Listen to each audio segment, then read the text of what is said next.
I am Patrick Peterson, and you are watching Breaking Par. I'm Ricky Barnes. I'm Cheyenne Woods. I'm Elise Lobb. It's Paige Spranick. Boyd Summerhays. I'm Monet Flores. Chelsea Pizzola here. Ryan O'Toole. I'm Missy Farkay. I'm AQ Shipley. Hey, it's your boy the coach, and you're watching Breaking Par. Hi, I'm professional golfer Blair O'Neal, and you're watching Breaking Par.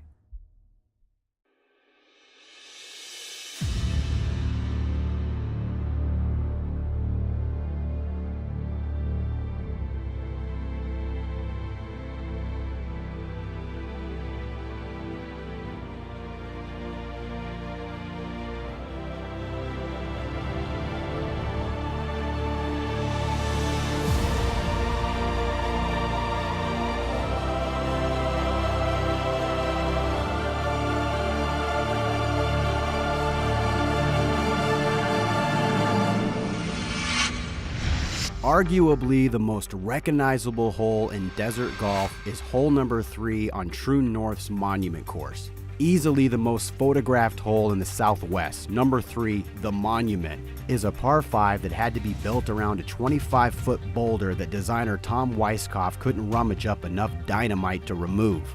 Today, Breaking Par is taking one of the most famous obstacles in golf and making it our target. We're bringing out professional golfer Blair O'Neal to bomb the boulder.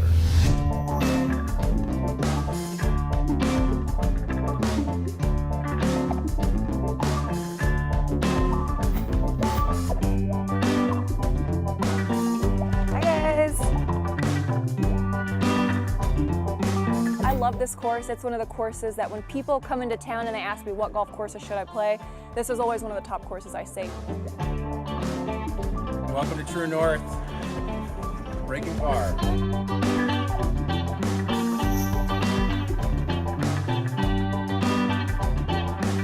All right, Blair, tell me what you've heard so far about what we're doing today. So I have heard that we're going to play number 3, Monument course, and there's a huge boulder in the middle of the fairway. And today my goal is going to be to hit it. I've played number 3 before, but never planning to hit that boulder. I always go just to the right of it with a little fade, and that's kind of the perfect place that you want to be. Today I knew my goal was going to be different. It was going to be to hit the boulder, and I wasn't really sure what to expect. It'll be interesting to see what my yardage is going to be to get the job done. Are you ready? I'm ready. We're bombing the boulder.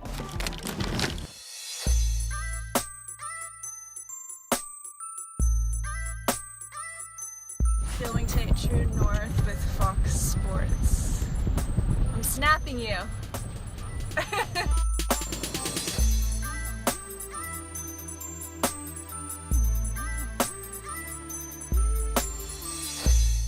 think it's only fair she gets a chance to inspect the boulder a little bit. See it here. up close. Yes. Guys, she has to be strategic, because if she hits the boulder, we're letting her pick 2 shots to see if she can birdie the hole. The first thing we did is we went out, drove out to the boulder to take a good look at it, get a lay of the land. And actually, when you get up close to the boulder, it's not as big as you think. From the tee box, it looks massive. And then once you get down there and you look at it, you're like, oh, it's not really that big. So the target was a little bit smaller than I expected. I think we're good. I think it's time to get this party started. Out here at Troon North, you're gonna have to watch it to see how I played number 3 Monument. It's 247, we're playing 231. So I think I'm gonna start with my 5-wood.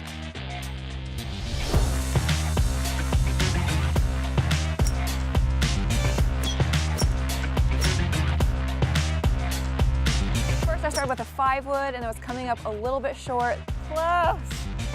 Go on the ball. Hit the ball. Oh yeah. Oh yeah.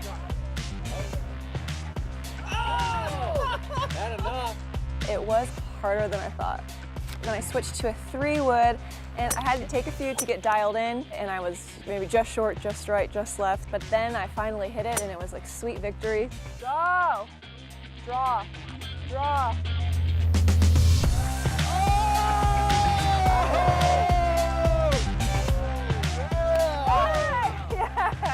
It was just a dead straight shot. It took one hop into the boulder and then bounced back, and it just rolled into the fairway. I was a little worried that if I hit it on the fly, who knows where my ball would go. So I was happy with that. Oh yeah. And then we moved to the second spot and I was 206 and I hit a 4-iron. Hit it! Hit the boulder, bounced a little left. The first try! The third one hit the top of the boulder, bounced way left. That's good. I did it! And then the fourth one hit the right side of the boulder. This is number 4. Hit it! Oh! Alonzo, did she hit it? She did, and then it bounced to the right a little.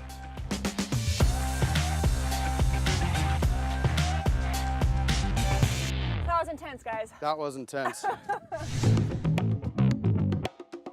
So I was allowed to pick 2 of the 4 balls. I've got options, I like it. I picked my first one because that was the one I hit with the 3-wood, and I had to pick that one because it was a great shot. Maybe hit the little baby fade here. Fade, baby. I think I'm gonna go with the far left one because I have a completely different angle. So that's the one that hit the top of the boulder and it kicked way left, and it'll just be straight away. So I hit my 3-wood, had a little bit of a downhill lie, but I just needed to hit a straight shot down the middle. I did exactly that, right down the middle. With the name of the show being Breaking Par, I mean, that's the ultimate goal here. I really wanted to break par with at least one of the balls. Be good. Sit. It was a little long. Not bad for your first wedge of the day. My second chip, which was from my 3-wood shot, it was a little lob, had to hit a 60 degree. I kind of had to lob it up there and just let it trickle down to the hole. Oh, be good. Go, go. Nice shot. I got a good birdie putt there, I'll take it. All right, we'll start with my away ball. Move. Oh. All right, I'll take par. I'll take par from the boulder. Now here comes birdie. It's pretty straight to me. Yes! From the boulder. From the boulder. She breaks par. Yes. Beautiful. I don't think I would suggest anyone trying to hit the boulder, but if you do, then they know that it can be done, they can make a birdie. Blair O'Neal just birdied one of the most famous holes in Scottsdale off the boulder. It was fun. I made a par, I made a birdie, I broke par, all is good.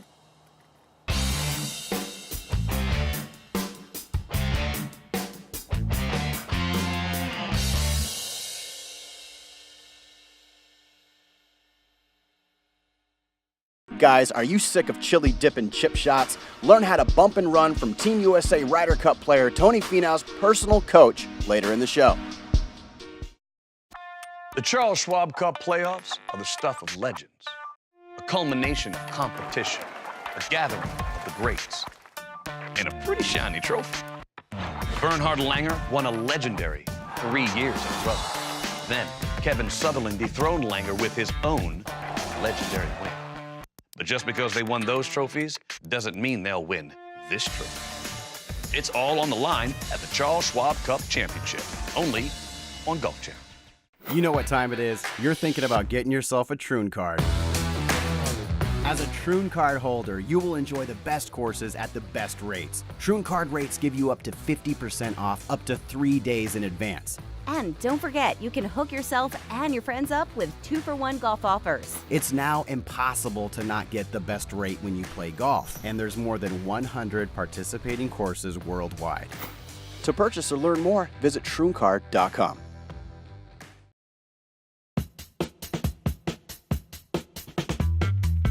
Okay, we're out here on hole 15 at McDowell Mountain.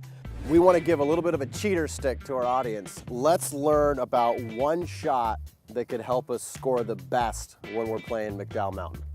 I would say it would be the bump and run, but because of the redesign, they've taken all the forced carries out in front of the green. So right here, I've got a situation where the pin's on the front of the green, and I've got about 30 yards. A lot of people try to fly the ball all the way there with an L wedge, but most people find that to be a really difficult shot, very inconsistent. So I'm going to kind of run through some keys of how to hit a bump and run shot and allow you to shoot a little bit lower when you come out here and play at McDowell Mountain. One of the shots that's really going to help you when you play McDowell Mountain is the bump and run. Right here, I've got a situation where the pin's on the front of the green and I'm about 30 yards from the hole. It's a lot easier to learn how to run this ball up as opposed to taking your 60-degree wedge and trying to hit it high with spin. So what I want you to do is learn to develop a bump and run shot before you come out here and play. Take anything from a pitching wedge to an 8-iron. One thing I like to see is that because we're already taking a club that has less loft than the 60 degree, I don't need you to put it so far back in your stance. I'd like you to put the ball just basically in the middle of your stance. We're gonna favor the weight on your left foot a little bit more to encourage a descending blow on the ball. Another thing I'd like you to do is to form a straight line with your lead arm and the shaft of the club. This will help you stay a little bit more firm through the hitting zone as opposed to setting up where the hands are too far behind, encouraging a flip or lifting it in the air.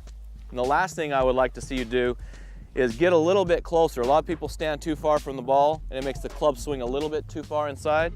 I want you to feel like you're getting your eyes more over the ball and that your shaft is setting much more vertical at setup. It'll look something like this. So in this situation here, I'm on number 15. The pin's in the front. I'm about 30 yards off the green with plenty of room to roll this ball up to the pin. So remember, we're gonna favor the weight on our left foot, left arm and the shaft in a straight line. My eyes are a little bit more over the ball. I'm gonna mainly use my shoulders for this shot.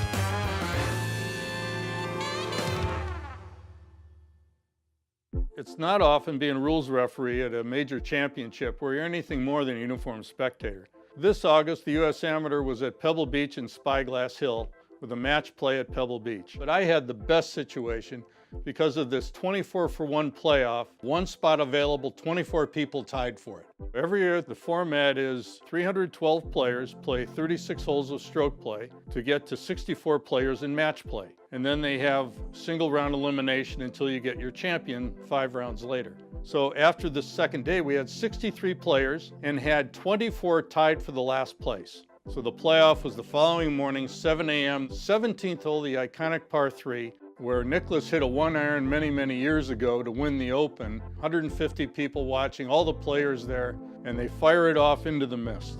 You expect there will be a few birdies. There were 2. Peter Quest, Jacob Bergeron make birdie, they get to go to 18. So they're going to 18T, and I'm privileged to be the referee that gets to walk with them down 18 to see who goes on to the match play.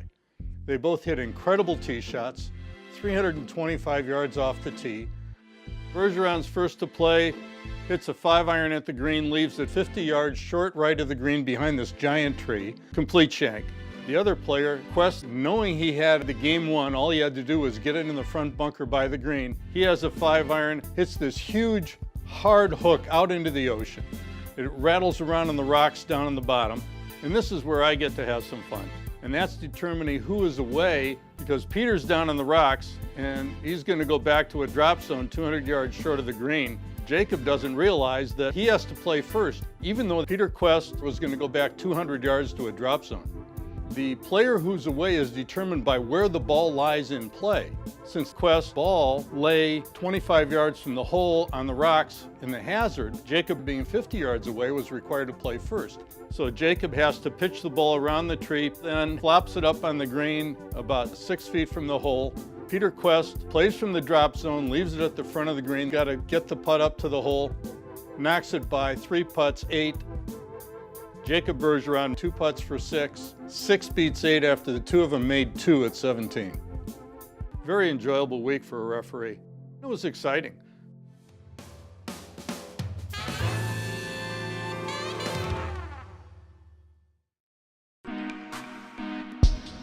Over the next few weeks, golf courses will look nothing like they used to.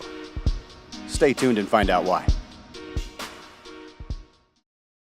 Over the past year, a lot has changed. Tee boxes have been elevated for some people. And apps? Those are no longer reserved for the Overlook restaurant. El Conquistador Golf and Tennis has become your place for discovery and adventure. It's more than just golf, tennis, and fitness. It's your place to build new connections, create memories, and spend valuable time with those who matter most. Call Jennifer Ratke today and receive 12 months of golf membership for the price of 11.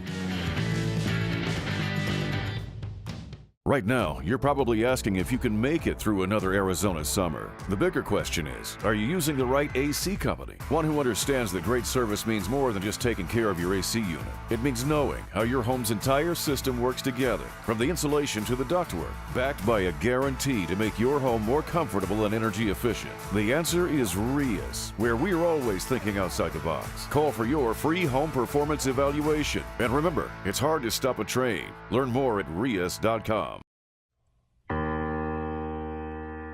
Oh, the dreaded cart path only signs. It's that time of year again, golfers. We battle to find courses that are open, and when we do, we're stuck on the cart path. But before we start complaining and pouting like the spoiled golfers we are, it's only fair that we understand why we're faced with this reality once a year. We're stuck on the paths because our golf courses have just gone through the most epic transformation known to nature: overseed.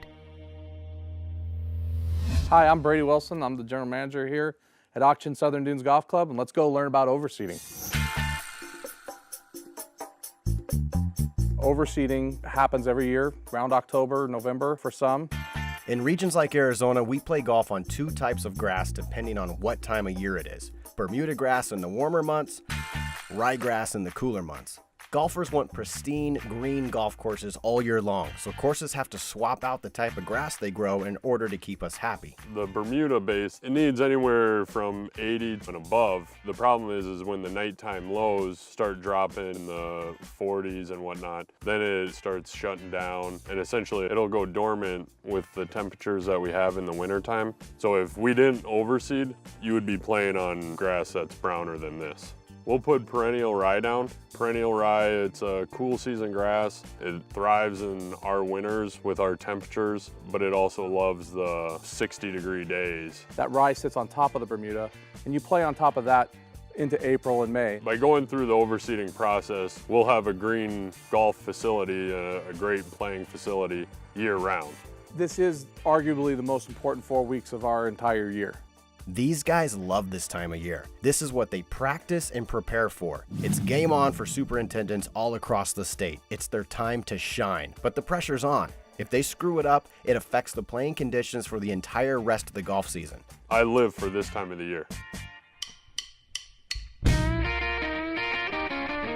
The first step that we'll do is we'll quit trying to promote the growth of the Bermuda, and we'll stop that 2 months prior to this event. Then we'll spray growth regulator, which will suppress the Bermuda. Over my shoulder is Wes. Wes is on our 300-gallon sprayer that's gonna go out and spray the growth regulator to suppress the Bermuda from actively growing, so then there's no competition when we do put down the ryegrass. As soon as our facility closes, we're gonna have all our mowers out and we're scalping. Scalping is dropping the mowers to a lower height where you're cutting it down almost to the crown of the plant, almost to the base of the plant. That's how we really open up the canopy so the seed has a good bed to lay in. As soon as we're done scalping all of the grass, then we are ready to essentially put seed down on the golf course. Inside just a 4-day window, the Southern Dunes crew will drop 65,250 pounds of seed over 90 acres. And it's not just like they go out and throw seed everywhere. They have to be meticulous. If you double cover a section of ground with seed, it'll grow thicker in that area and look like a misspelled Scrabble board. Dropping seed is an art form because you can't see where the seed has been dropped with the naked eye. And that's why we paint the lines so that the spread is even. Behind each tractor, we have a guy painting for where they're throwing. So once the guy makes a pass, he's gonna turn back around, so he needs to know where he's thrown to. We all move in unison with each other when we're seeding, and that kind of ensures that we get optimum coverage of the seed. And as soon as we start laying the seed down, then it's water. From the first time that we actually see our first leaf tissue to the first time that the golfers can play on it. We want to strive for at least 15 days. I always just encourage golfers, give us 6 weeks and you're going to be really pleased with the product when you get there.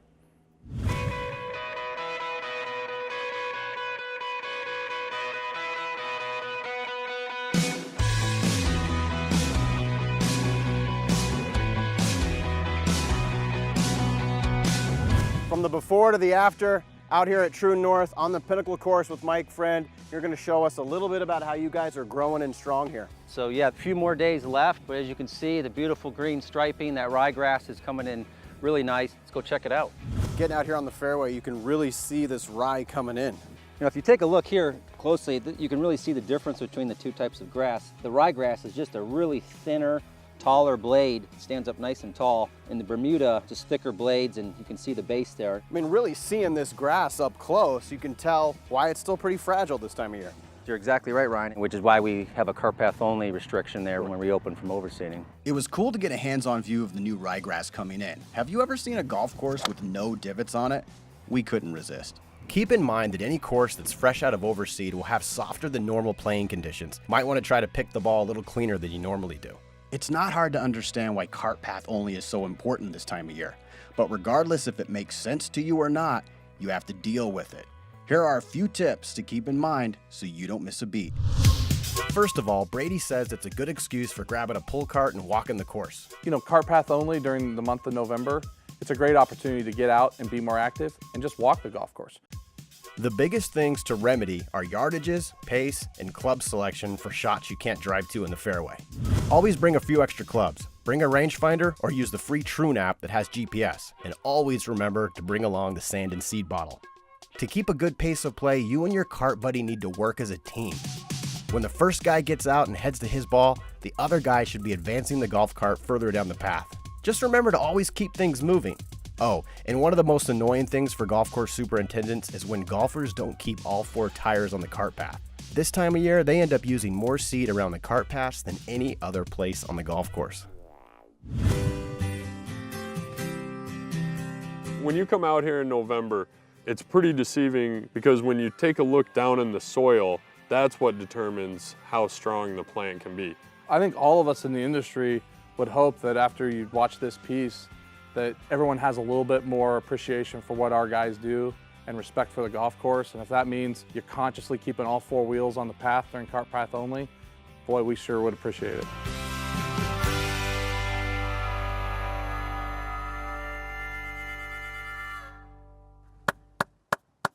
Perfect. And then we're done. Thank you. Oh, sweet. What's up, guys? We always get the question, is it the putter or the player? Stay tuned because we're going to take you inside the Cool Club's putter studio and put that question to bed. What's up, guys? Today we're inside the Cool Club's putter studio to find out if it's the putter or the player. Hey, player. So is it the putter or the player? The real answer is it's a bit of both. I would say in general, high handicaps, it's more fixing the player. When we get to tour players, we're fine-tuning the putter to try and get one more putt per round to go. The majority of the time, people come in with the right putter. Most people have close to the right one. They just need some help on how to use it correctly. Do you need a putter fitting? I would say you'd be an idiot not to. It's probably the single biggest thing you can do to improve your game.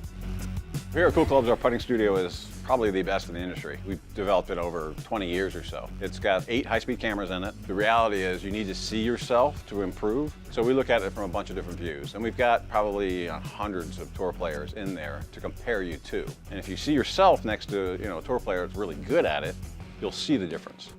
First thing we'll do in a fitting is we're going to measure what they've got. We're measuring here the loft of the putter, 4 degrees, and the lie angle, 71. Depending how tall or short you are, we can adjust that up or down. The other things we measure is obviously swing weight, how long it is, face angle, kind of grip it is. We'll bend it, change it, cut it, shorten it, change the grip. Then we look at posture a lot and setup because people just don't do it correctly. We do a lot more teaching in this part of it. So we got Ray here, high handicapper, doesn't play a lot of golf, but wants to play more. Really typical of what most high handicapper people do wrong. Most average golfers all stand way too upright, which means the putter opens and closes a lot more. The whole thing with putting is getting the face square to the target line at impact. I'm going to show you Lauren Roberts on here, one of the best putters in the world. He rotates at about 1 degree and that far. So it's dead square for like a foot. Why is it a good putter? It's dead square for a foot. There are certain parameters we see all the tour players within. Their spine angle is somewhere between 40 and 50 degrees bent over. The shaft will run right through their forearms. You'll see a certain amount of bend in their arms, and you'll see their eyes somewhere right over the ball to just inside. Now Aaron Baddeley here is a little inside. There's a fair amount of room between their hands and their body, so they're able to swing the putter freely. So we're gonna fix your posture first, okay? If you bend from your waist, your knees will bend a little bit, but not that much. And then your arms hang straight down. That's where they want to rotate. Stand a little closer to the ball. Bend a lot more from your waist. You don't need to lock your legs. There you go. See how your arms are now bent and it's in line with the putter shaft here? Let's go ahead and film that. Way better. Here's where you were, standing pretty much straight upright. And this is 72 degrees, so that putter's gonna rotate a whole bunch. Here you're at 50 degrees, you're close to being in the realm. Your eyes right now are way away from the ball, and they're getting closer. It helps a lot seeing it on the monitors. I mean, I could look at that lady right there and say, well, she could be on tour. Now, you may not putt as well, but you at least set up in the right position, right? So in a lot of ways, this is the most important fitting you can do. I mean, I took Ray in 5 minutes from having no chance, basically, to photo of her could be on tour. That's a big difference. So is it the putter, or is it the person putting? The real answer is it's a bit of both. Don't even get me started on grips, that's a whole different thing. Let's check out some content from our fans. It's the Social Media Spotlight.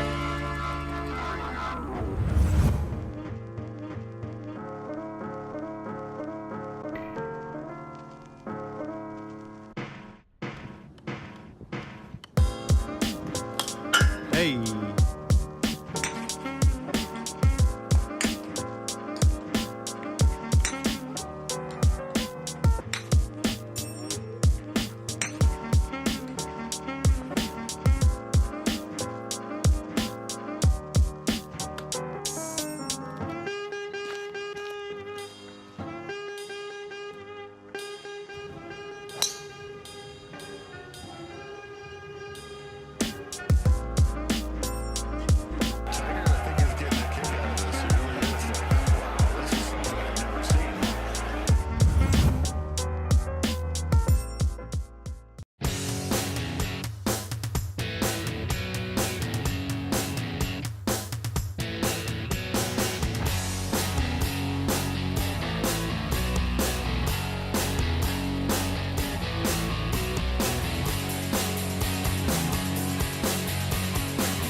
The Breaking Par crew loves hearing from our fans, and we want to put you on our show.